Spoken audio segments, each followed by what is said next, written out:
पढ़ने से पहले आपको क्या जान लेना चाहिए कि this is the story of meeting between two extraordinary people. ये कहानी दो असाधारण लोगों के मिलन की है। दोनों लोग डिसेबल्ड हैं, या हम कह सकते हैं डिफरेंटली एबल्ड हैं। डिसेबल्ड का मतलब अपंग है, एज वी नाउ से, ठीक है। Stephen Hawking is one of the greatest scientist. उनमें से एक व्यक्ति है स्टीफन हॉकिंग, जो कि बहुत ही महान वैज्ञानिक हैं। उन्हें पैरालिसिस, वो पैरालिसिस की एक फॉर्म, पैरालिसिस मतलब आप जानते हो, ठीक है, पैरालिसिस के एक तरीके की बीमारी से वो ग्रसित थे, जिसकी वजह से उन्हें अपनी बाकी ज़िंदगी व्हीलचेयर पर गुजारनी पड़ी थी। And also seem to speak, वो बोल तो पाते थे लेकिन केवल by punching buttons on a computer screen के उनके हाथ में उनके थंब में एक बटन हुआ करता था, उसे वो क्लिक करते थे तो जो कंप्यूटर स्क्रीन पे जो भी वर्ड्स आते थे उन वर्ड्स को वो क्लिक करते थे तो कंप्यूटर उनके लिए आवाज़ें निकालता था। दूसरा व्यक्ति है हमारे फेराडस कांगा, इज़ अ राइटर, ये एक लेखक हैं, जर्नलिस्ट भी हैं, जो कि मुंबई में रहते हैं और काम करते हैं। Kanga was born with brittle bones. Kanga एक बहुत ही अजीबोगरीब बीमारी के साथ पैदा हुए थे, जिस बीमारी का नाम था ब्रिटल बोन्स। ब्रिटल बोन्स मतलब कमज़ोर हड्डियां थी उनकी बहुत ज़्यादा। बचपन में वो जब खेला करते थे, यहाँ तक कि चलने से ही उनके पैर की हड्डियां, उनके हाथों की हड्डियां टूट जाया करती थी, इतनी कमज़ोर थी, इसलिए उन्हें अपनी बाकी ज़िंदगी व्हीलचेयर पर गुजारनी पड़ी। हम इस चैप्टर में देखेंगे कि जब ये दोनों लोग मिलते हैं, the two great man exchange thoughts on what it means to live life in a wheel chair.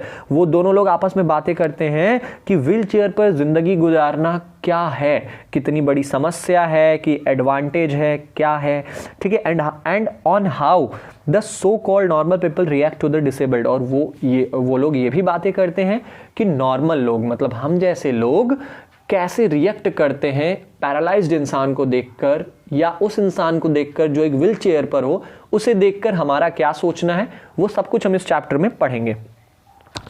Author कहता है कि Cambridge was my metaphor for England, कि कैम्ब्रिज मेरी एक पहचान बन चुकी थी इंग्लैंड की। मतलब मैं कैम्ब्रिज जाता था तो मुझे ऐसा लगता था कि मैं रियल इंग्लैंड पहुंच गया हूं।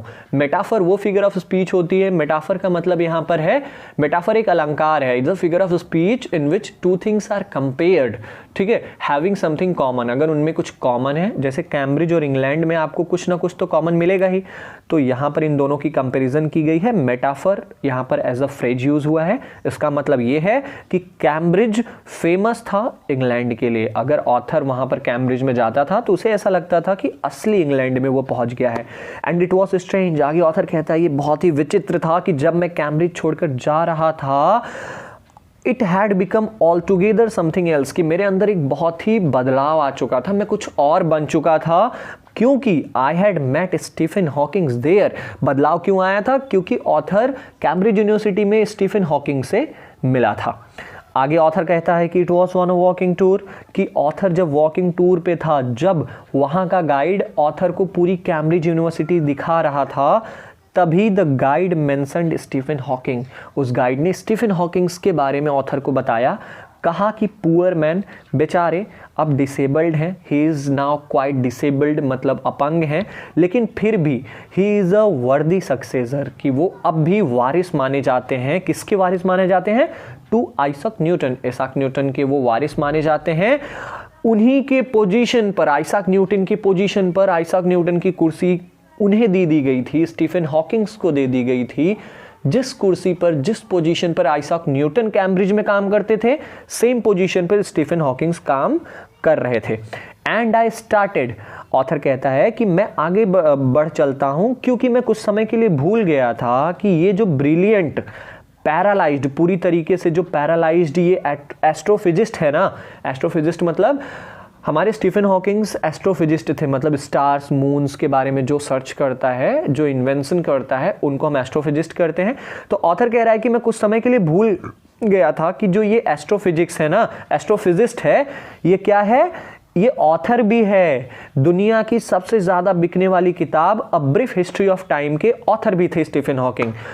आगे हम पढ़ते हैं कि when the walking tour was done, जब हमारे फेराडस कांगा का वॉकिंग टूर, जब गाइड उनको पूरा कैम्ब्रिज दिखा देता है, तुरंत फेराडस कांगा रस्ड टू अ फोन, मतलब फोन बूथ की तरफ तुरंत वो दौड़ पड़ते हैं और ऐसा लगता है जैसे वो डायलर को उठाते हैं अपनी तरफ खींचते हैं, ऐसा लगता है कि वो जो तार लगी है डायलर और रिसीवर के बीच में, जिसे हम कॉर्ड कहते हैं, वो टूट सा जाएगा।